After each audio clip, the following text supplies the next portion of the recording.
You are listening to Hello Cupcake, It's Me, a podcast with your host, Michael Peterson.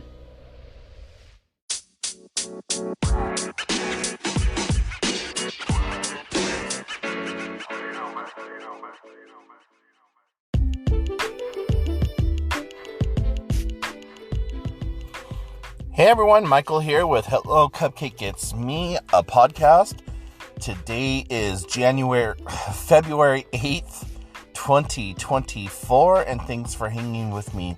If you haven't done so already, please hit like and subscribe, then head on over to youtube.com/hellocupcakeitsme to check out the YouTube channel that's updated every Wednesday and Saturday, and then head on over to hellocupcakeitsme.com to check out the blog, and then go give some love to the upcoming book that I am writing called Carpe Diem Scroto, a 365 daily affirmation. So, that website is www.cdsthebook.com.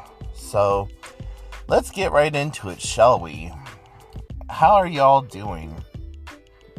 It seems like this week has gone by both incredibly slow and extremely fast. And I know that is a huge contradiction in amongst itself, but I'm living in this parallel time warp thing right now. Call it ADHD time or whatever else, but it just feels like yesterday was Monday. But no, we are sitting here smack dab in the middle of toward the end of the week. So, very interesting. Anyways, so yeah, I've gotten the book completed, or at least the manuscript's completed, and now I'm just waiting on editing, and I am also waiting on getting the illustrations back. And I went ahead and I put together a cover for the book already and ran it by a few people, and they said that they really liked it, that it was just simplistic but professional looking. So, you know what? I'm going to go with it. And I will try to figure out how to maybe upload it here so you can take a look at it, but you can head on over to the YouTube channel and then click on the community tab, and it's the latest post there on the community tab. I have yet to release it onto the book website, but I have released it to the book Instagram page. So if you're interested in going over and checking out that Instagram page, it's instagram.com/cdsthebook, and you can go ahead and like and subscribe there if you will too. And there will be links and everything in the show notes down below. So, oh man, it's been very interesting the last few days, just the number of people who are saying things with their whole chest and just, thinking that they can say whatever because it's their right to say whatever, but don't understand that there's consequences to saying whatever. Here in the United States, we do have freedom of speech, but we do not have freedom of consequence from the speech that we produce. And one of the things that really kind of ruffled my feathers yesterday was somebody reposted a video of this, I'm assuming by the way that the person was speaking, Republican news reporter or who or whatever this woman was, talking about how if we accept transgender, then it leads into transableism, which leads into this, which leads into that, and all this other stuff, and calling it a sick, delusional mental health, and How dare people try to shove their ideals down our throat and make these grotesque mental deformities, I think is the word she used, common everyday place and all this other stuff. And it's like, you are 100% why the world is the way that it is. Now, right, wrong, or indifferent, however you personally believe, the fact of the matter is that there's a huge kind of, not even crowbar separation, but like, I don't know, there's like a continental divide of a separation between mental health issues and fetishes and sexual identity and gender identity. And so the person who posted this video, like, said with their whole chest, 10 toes in the sand, like, yeah, you know, these are horrible mental deformities and this is what's wrong with the country and the world today and blah, blah, blah, and all this other stuff. Now, being a LGBTQ advocate and being a mental health person, like, that studies and deals with mental health on their own and stuff like that, I was like, no, I can't let this slide, because most of your friends are part of the LGBTQ community, and you're not going to have these opinions of them and then turn around and be friends with them. Like, no, no, you can't be double standard like that. And so I went to town on her post. And I was like, first of all, in the video, they were talking about, like, adult babies and stuff like that. And, you know, so in the video, they talked about a sexual identity, a fetish, and a mental health issue, and tried to lump it all into one thing. So, you may have heard me say transableism. Now, as we know it right now, transableism is a person who believes that they are or should be disabled. They identify as an amputee. They identify as a blind person. They identify as paraplegic or whatever else. And there's no physiology to back that claim up. So these people will either find back alley doctors to perform operations to make them that way, or they will hobble themselves to match the disability that they want. There was a woman, I think she was in Georgia, don't quote me, but she poured drain cleaner into her eyes because she wanted to be blind, and she thought she was blind. Okay, so with that, I understand where people would take one and put the other one together with transgenderism and say, well, there's no difference. The difference is that there has been research upon research upon research on both sides of the spectrum. People that are pro, people that are against, and the data matches. When you take the brain scans of a transgender person and match it to the brain scans of the sex that they identify with, 9 times out of 10, they are a complete match. And what that means is that when they are showed erotic pictures, when they are shown stimuli or whatever else, that the same parts of the brain that would light up in a woman light up in a transgender woman. The same parts of the brain that are activated by a transgender man are also activated in a heterosexual man or biological man, whatever you want to call it.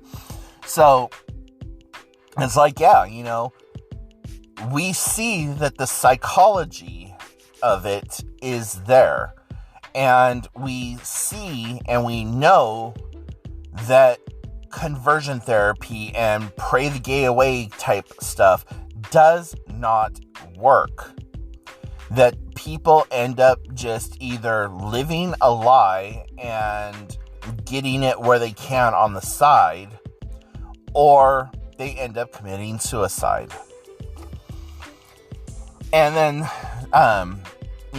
this was also being heaped in on adult babies, like people who like to dress up as infantile and do all the things that a infant or a child under the age of 5 would do. That falls into the realms and the categories of fetishes. And typically, the person or the people involved in that scenario are lacking something from that formative development in their life. Sometimes they are like high-powered CEOs and like high-powered attorneys and stuff like that just want to revert back to a time when they had no cares in the world, they had no responsibility, no power, and were just happier. And, you could even take it a step further and talk about it as dramatic play. Something that we see in early childhood education, where a child dresses up and all of a sudden they're a pirate, or they're a princess, or they're Superman, or, they're whatever else. And so through dramatic play allows the child to not only experience like the idea of becoming that person or whatever, but it helps develop them. So it's been shown that with fetishes and stuff like that, there's something that clicks with that person. And to say that a sexual fetish is a mental health issue and lump transgender people into that and lump all these other things into the same kind of category under the same umbrella really does a disservice to all parties and people across the board. And I know that it gets very kind of muddled and very just like, well, I don't see the difference. Well, just because you don't see the difference doesn't mean that there isn't a difference. But there is a huge difference between somebody mutilating themselves because they believe that they are disabled versus somebody who is quote unquote mutilating or modifying their body to match an image of who they are on the inside. And so me and this person were going back and forth. And I said, well, okay, so you have mutilated your body because you wanted to make it look a certain way. She's like, I have not. I'm like, yes, you have. You have piercings. You have dermal implants. You have tattoos. You've had this type of work done. You constantly change your hair. Those are all altering your body to make you feel a certain sort of way about yourself. And well, that's my choice. And that's not the same as cutting my tits off and walking around saying I'm a dude. I said, well, at the very basic rudimentary caveman drawing of it all, yeah, that's exactly what it is. I said, but when you look at the physiology, the psychology, and everything that goes along with it, this person has more chromosomes and is wired to be the gender that they are modifying their physical body to be. There was a really amazing study done years ago with these two twins, both born male, but they messed up on the circumcision of one of the other twins. And so the mutilation was so bad to the child's penis that the doctor said it would probably be best to transition him into a girl and never bring it up. So the parents made the decision at the time to make their son into a daughter. So instead of having twin boys, they had just a set of twins. The whole time that they were growing up, the little boy was considered a her. So henceforth, I'm going to use the terminology her. So she was raised up as a little girl, but always said, "Mommy, I don't feel right. I don't feel right." And their whole life, as twins or whatever, growing up, twins have this weird connection anyways. But anyways, long story short, the female twin eventually finds out that she was going to be, or that she's a male, and that her whole life she'd been lied to, and that the family decided to cut her penis off and turn everything that she had into a vagina and labia and so on and so forth. She ended up killing herself. And, there's been other studies, not as, conclusive as, or I shouldn't say conclusive, but there have been other studies where they have shown that a man born, biologically born male who believes that he is female, when he has the gender affirming surgery done, then everything kind of aligns for that person. And so I'm trying to talk to this person and put together facts and from a mental health case standpoint, this is this. You cannot say that your sexuality is connected to your psychology, and you cannot say that your sexual fetishes are connected to your psychology, so on and so forth.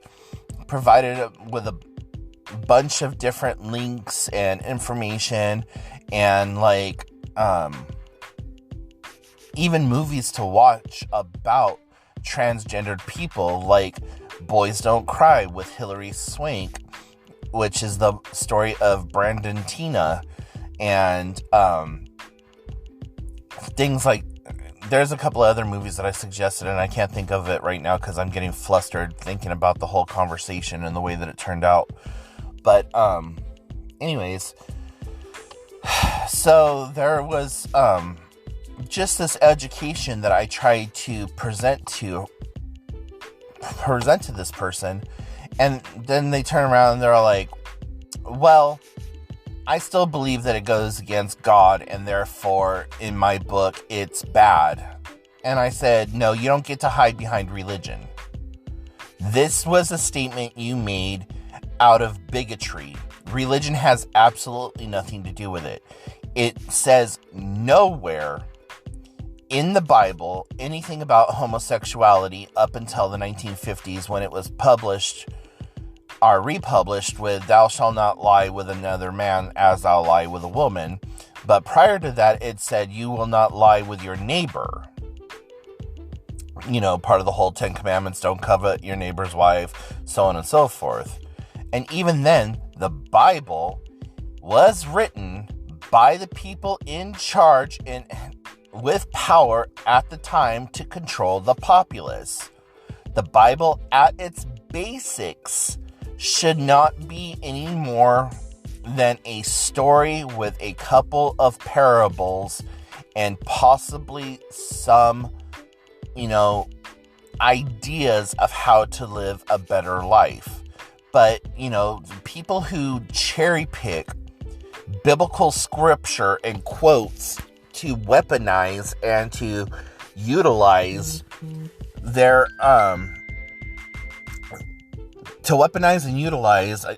to show their superiority or why, it's like, no, you cannot cherry pick, because 3 passages before that or 3 passages after that, it says why that's all wrong. And again, the Bible as we know it today has been reprinted multiple times over and over, with significant changes made to reflect the values and the ideas of the people who wanted it changed. That's why there's a huge difference between the King James Version and the Gideon Version. Why there's a huge difference between the Bibles that the Southern Baptists use versus the Bible that Joel Osteen uses, or whoever or whatever. It is the most widely published book, and people who hide behind it to have racist, bigoted, obsolete ideas, while they themselves are completely going against the grain of everything that they are quote-unquote standing up for. I brought this up to somebody else that I was having a discussion with. I was like, okay, so you said all of that with everything you had in you. I was like, but you've never had premarital sex. You have never worn mixed fiber clothes. You have never worked on a Sunday. You've never eaten anything but fish on a Friday. You have never eaten bacon. You've never been around a man on your period. These are all sins in the Bible. So, you cannot go around and talk about, oh, you're sinning, but you're sinning because your hair is not covered. You're sinning because you're wearing a shade of red lipstick. You're sinning because you're wearing makeup, period. You're sinning because you are preaching the gospel. Women were never supposed to preach the gospel. As a matter of fact, it was a stonable offense if a woman preached the gospel or the scripture or the whatever. But come the 1940s and the 1950s, when, you're a blue-blooded or a red-blooded American, and, you are supposed to uphold a Christian household and present yourself and da-da-da-da. So women have to have these study groups now to prove that they are just as Christian as the next lady, and so on and so forth, and it's all propaganda.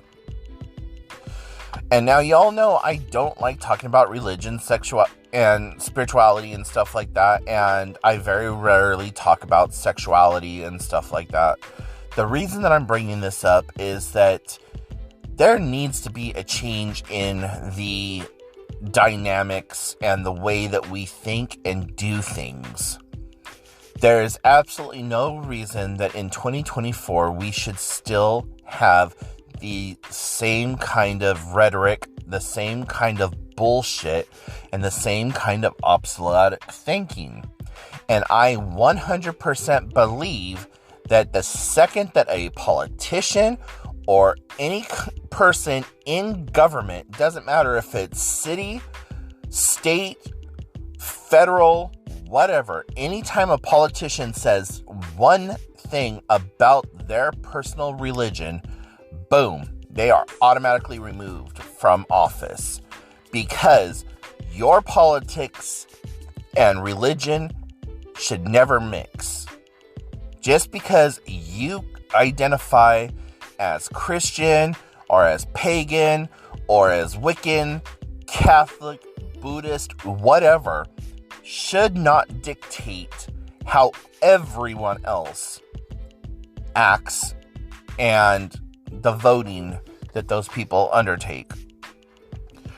And I think that that would be the one way that we could seriously drain the swamp, as people tend to say, and make things better, is by taking religion out of politics.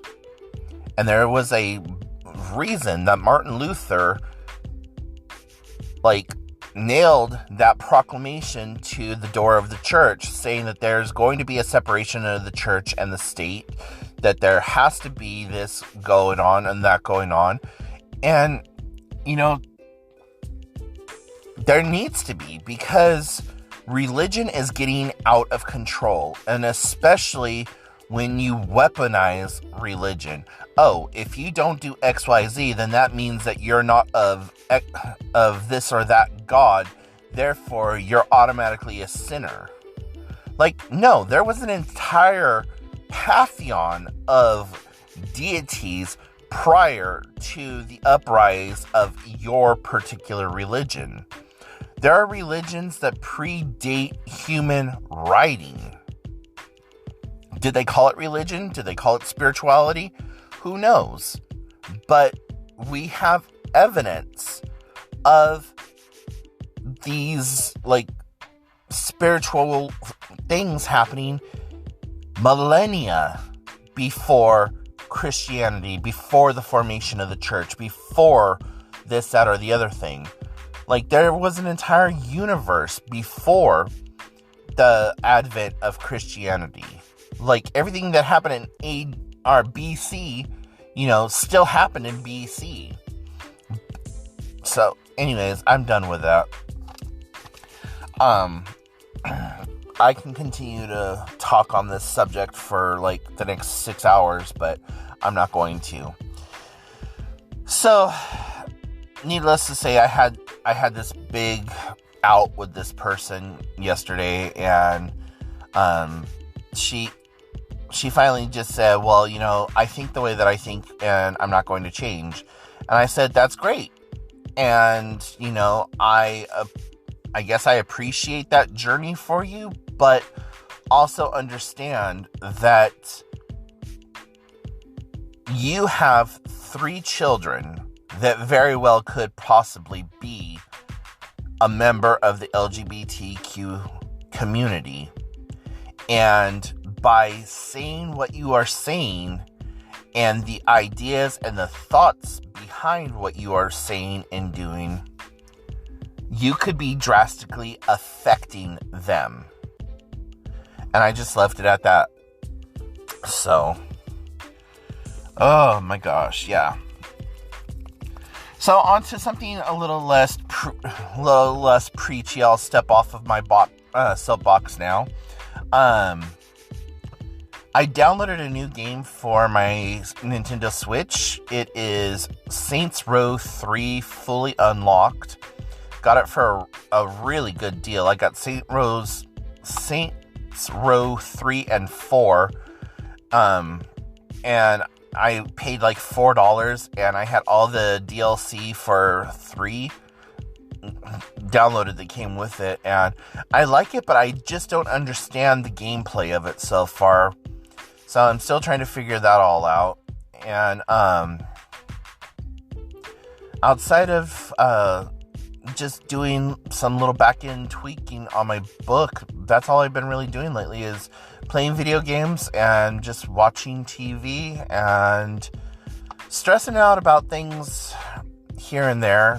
My car is still kind of acting up, and have some new medical concerns, especially with my inner groin muscles, it really, really hurts. And I think I did some serious damage when I fell at the YMCA. But I need to talk to my doctor the next time I go in and speak to him. But anyways, guys, we are almost at 30 minutes. I'm so sorry. So I'm going to go ahead and let you go. Got questions, comments, concerns? Let me know. Shoot me an email, hellocupcakeitsme@gmail.com. And until next time, I will talk to you then. Bye, guys.